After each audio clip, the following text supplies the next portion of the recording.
सभी प्यारे बच्चों को ठाकुर सर का नमस्कार। आइए आज से हमारा आर्यभट्ट सीरीज स्टार्ट हो रहा है। किन बच्चों के लिए? क्लास 11th वाले बच्चों के लिए आर्यभट्ट सीरीज आज से स्टार्ट हो रहा है। हाँ, आज हम स्टार्ट करते हैं। आपका फर्स्ट चैप्टर होगा सेट थ्योरी, जो कि बहुत इंपॉर्टेंट होंगे, जो एक तरह से कह सकते हो नहीं यार कि क्लास 11th का ये मैथ्स का, यदि कहो मैथ्स का, तो ये न्यू है। न्यू यानी घर बना रहे होते हैं हम लोग, तो उसका एक न्यू होता है ना, वो है हमारा सेट थ्योरी।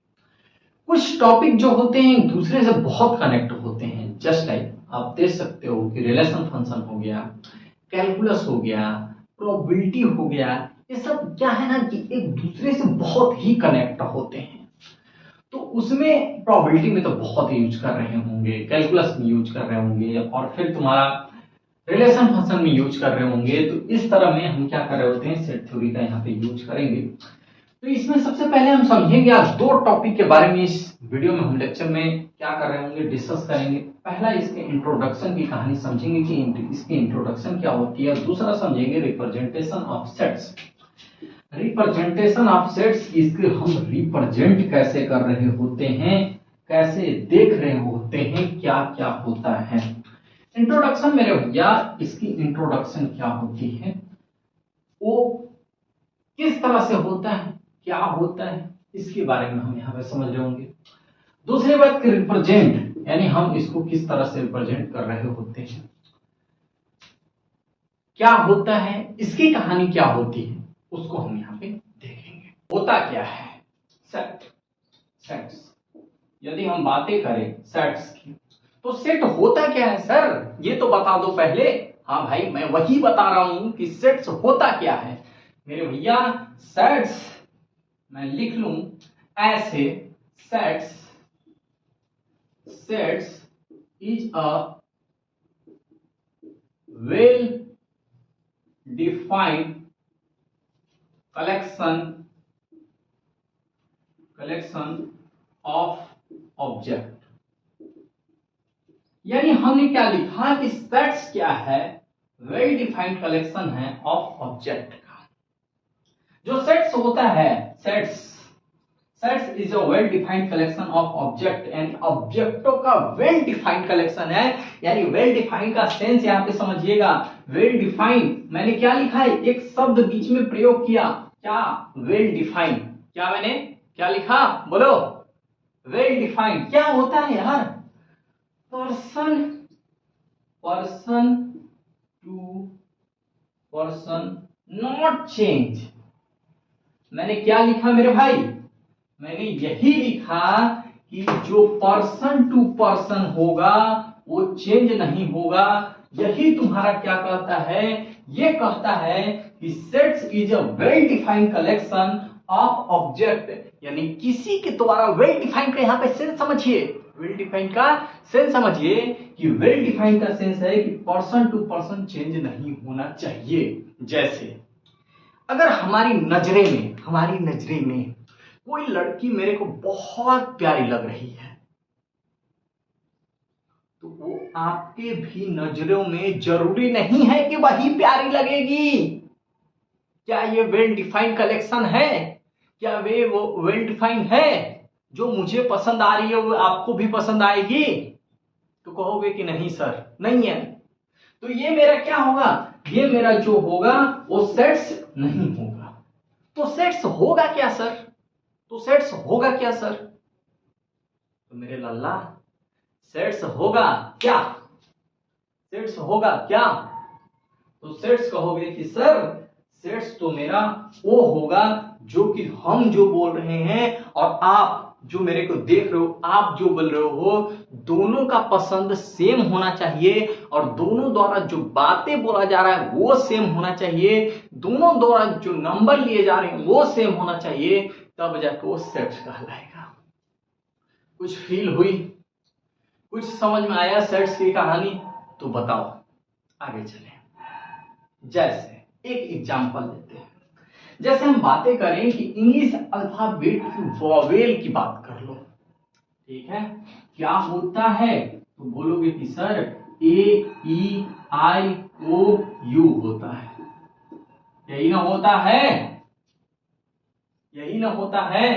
तो जो तुम बोलो तुमसे पूछ लें तो तुम भी बताओगे कि सर इंग्लिश अल्फाबेट में वावेलों की संख्या 5 होते हैं, जिसमें क्या क्या आ रहे होते हैं। तो कहोगे कि सर ए आता है, ई आता है, आई आता है, ओ आता है, यू आता है। चाहे किसी भी दुनिया के किसी भी लोग से पूछ लो तो वो यही बात बता रहा होगा। ये अलग बताएगा? बताओ नहीं। हाँ, अगर हम बोल दें कि एक क्लासरूम है और क्लासरूम मान लो कि क्लास 10th का क्लासरूम है, उसमें एक बच्चा से मैंने पूछा कितने स्टूडेंट हैं, तो बोला कि 40 स्टूडेंट है, 40 स्टूडेंट है।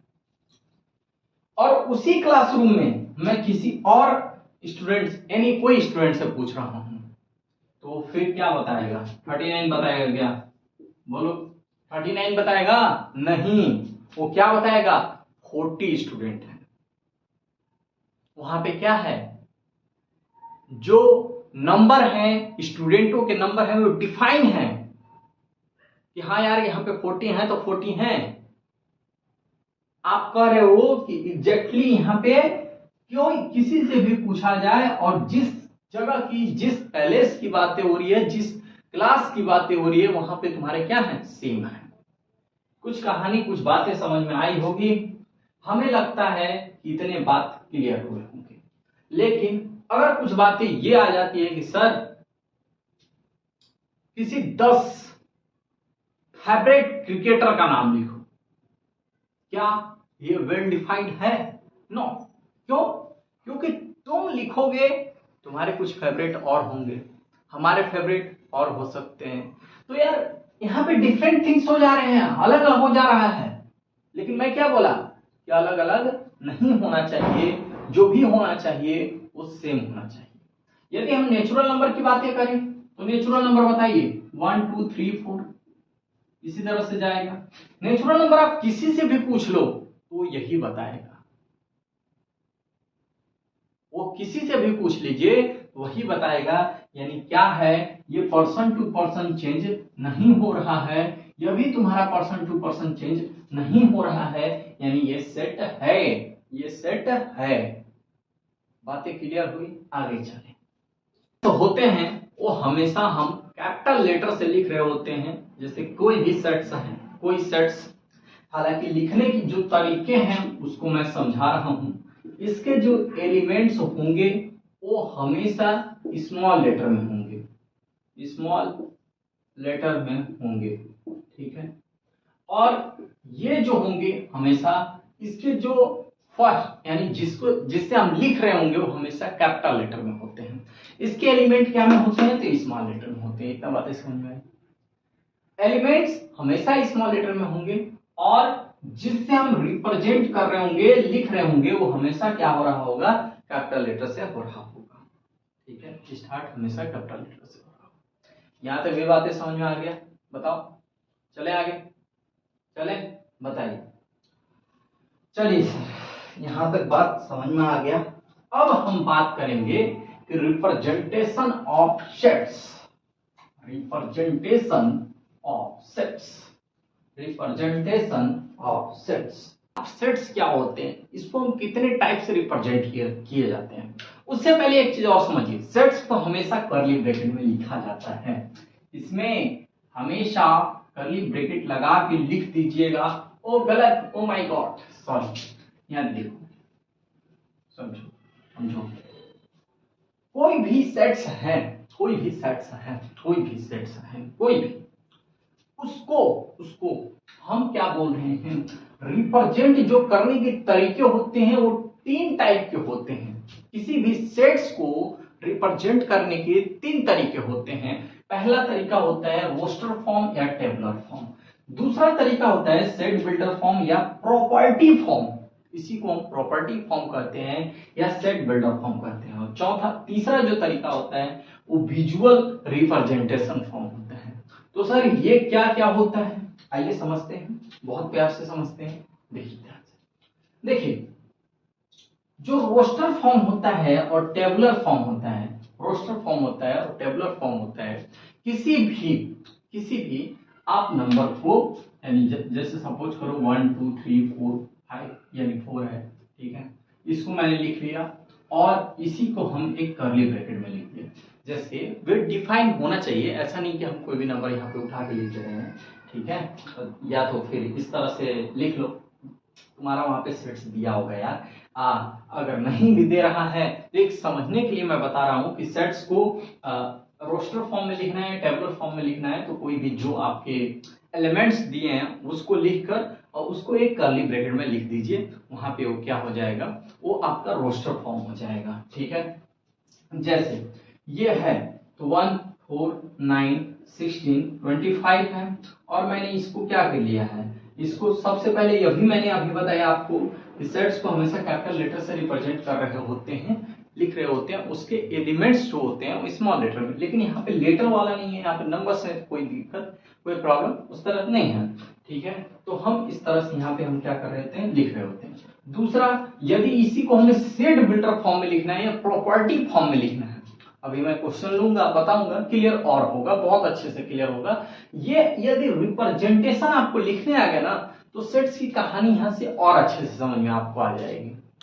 यार इस तरह से सेट्स को हम रिप्रेजेंट कर रहे होते हैं और इस तरह से यहाँ पे लिख रहे होते हैं, ये कहानी समझ में आ गई तो आपको बहुत अच्छे से यहाँ पे करने भी आ जाएगा, ठीक है।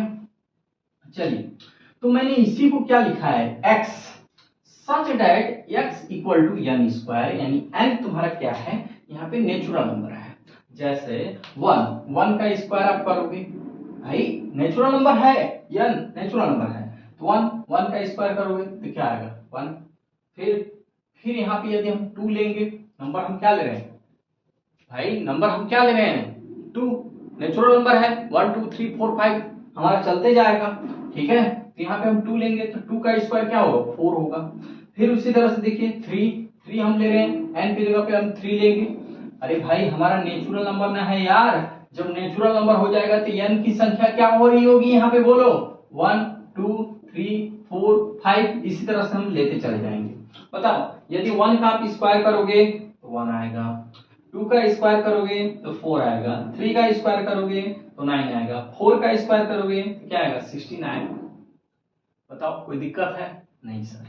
तो हम इस तरह से इसे सेट बिल्डर फॉर्म में लिख रहे होते हैं, हम इस तरह से इसे सेट बिल्डर फॉर्म में लिख रहे होते हैं, ओके। अब विजुअल रिप्रेजेंटेशन क्या होता है, जो आपका ये सेट्स है, जो आप इसको लिखे हो, इसी को एक लूप में यानी एक ऐसे बनाकर इसे लिख दो और इसी में नंबर्स को लिख दीजिए और बाहर जो सेट्स हैं उसे लिख दो, ठीक है। इसके एलिमेंट्स को कहां लिख देना है 1 4 9 16 25, इस तरह से लिख दिया, यही है विजुअल रिप्रेजेंटेशन। बातें यदि क्लियर हो तो बोलो, आगे कुछ क्वेश्चंस ले बताइए। एक क्वेश्चन और लेते हैं, x का square plus x minus 2 equal to 0। बोला है कि रोस्टर फॉर्म में लिखो, बोला है कि रोस्टर फॉर्म में लिखो, क्या करोगे, x square plus x minus 2 equal to 0, ये आपका एनसीईआरटी का एग्जांपल फर्स्ट है। इसे बोला है कि रोस्टर फॉर्म में लिखो, किसमें बोल रहा है, रोस्टर फॉर्म में लिखने को बोल रहा है। रोस्टर फॉर्म या टेबुलर फॉर्म में इसको हम कैसे लिखेंगे, ध्यान दो, बोलो। पहले तो हम इसे सॉल्व करेंगे, x का square 2x minus x minus 2 equal to 0, क्या करोगे x कॉमन लो, x प्लस 2 माइनस 1 कॉमन लो, x प्लस 2 इक्वल टू 0, ये दोनों सेम है, ये तो सभी को सॉल्व करने आता होगा, कोई दिक्कत नहीं होगा। x इक्वल टू माइनस 2 आ जाएगा और क्या आ रहा है प्लस 1 आ रहा है, x की यहाँ पे 2 वैल्यू आ रहे हैं। जानते हैं इसी 2 वैल्यू को हमें किस फॉर्म में लिखना है, तो रोस्टर फॉर्म में लिखना है। और रोस्टर फॉर्म में लिखने की कहानी आप लोग से मैंने क्या बताया था, बोला था कि भाई यदि तुम्हें रोस्टर फॉर्म में लिखना होगा तो कुछ मत करना, जो भी नंबर है, जो भी चीजें हैं, ठीक है, उसको 1 माइनस 2, यही तुम्हारा क्या हो गया इसका रोस्टर फॉर्म। इसमें लिख देना, बड़े ब्रैकेट में, कर्ली ब्रैकेट में लिख देना और वही तुम्हारा क्या हो जाएगा इसका रोस्टर फॉर्म हो जाएगा। बताओ, यदि बात क्लियर हो तो बोलो, चले आगे। हो गया। रोस्टर्स में क्या होता है कि ऑर्डर माने नहीं रखता, सेट्स में ऑर्डर मान नहीं रखता। ये देखिए 1 2 3 है, 1 3 2 है, सेट्स में कभी भी ऑर्डर माने नहीं रखते भाई। लेकिन हाँ भाई, ये 3 एलिमेंट्स हैं, इसमें भी 3 एलिमेंट्स हैं, क्या दोनों सेम है? हाँ सर सेम है। क्या है? दोनों सेम है, सेम है। ठीक है, क्या दोनों सेम हैं? हाँ सर दोनों सेम है। ठीक है, क्लियर? चलो नेक्स्ट एक और क्वेश्चन लेते हैं।